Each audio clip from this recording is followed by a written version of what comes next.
Israel और Iran के बीच तनाव जारी है। ईरान के हमले के बाद अब पूरी दुनिया की नजर इजराइल पर है। इजराइल ने ईरान के हमले पर जवाबी कार्रवाई की बात कही है। इजराइल के पीएम बेंजामिन नेतन्याहू लगातार वार कैबिनेट की बैठक ले रहे हैं, जिसमें ईरान को जवाब कैसे दिया जाए इस पर चर्चा की जा रही है। ईरान को इजराइल मुंहतोड़ जवाब देना चाहता है, जो पूरी दुनिया याद रखे। ईरान के हमले का इजराइल करारा जवाब तो जरूर देगा। ऐसे बयान इजराइल की सरकार की तरफ से हमले के बाद लगातार आ रहे हैं। ऐसे में ये तो साफ है कि इजराइल ईरान को जवाब तो जरूर देगा, लेकिन ये कब होगा ये देखने वाली बात होगी। बीते हफ्ते ईरान ने इजराइल पर 300 से अधिक मिसाइलों और ड्रोन से घातक हमला किया था। हालांकि इजराइल ने उनमें से 99% मिसाइलों और ड्रोनों को नुकसान पहुंचाने से पहले ही हवा में ही मारकर गिरा दिया था। लेकिन इसके बावजूद इजराइल अब ईरान से बदला लेने की तैयारी कर रहा है। ऐसा बदला जिससे ईरान में हाहाकार मच सकता है।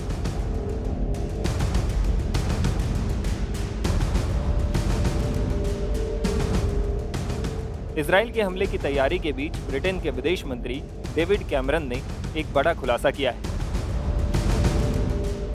ब्रिटिश विदेशी मंत्री ने कहा है कि इजराइल ईरान से हमले का बदला ले सकता है। ब्रिटिश विदेश मंत्री ने कहा कि ईरान द्वारा किए गए मिसाइल और ड्रोन हमले के जवाब में इजराइल कार्रवाई करने का फैसला ले रहा है। ब्रिटेन के विदेश मंत्री डेविड कैमरन ने इजरायली नेताओं से मुलाकात के बाद कहा, ये निश्चित है कि इजराइल अपनी जमीन पर हुए ईरान के हवाई हमले का जवाब देगा।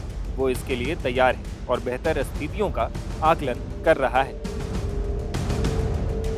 इस बीच ईरान ने चेतावनी दी है कि उसके क्षेत्र में किसी छोटे से हमले का भी कठोर जवाब दिया जाएगा। इजराइल ने ईरान के हमले का जवाब देने की कसम खाई है, लेकिन इस बारे में कुछ नहीं कहा कि कार्रवाई कब और कैसे की जाएगी। गाजा में जारी युद्ध के चलते महीनों की अशांति के बाद नए घटनाक्रम से क्षेत्र में और अधिक अशांति की आशंका उत्पन्न हो गई है।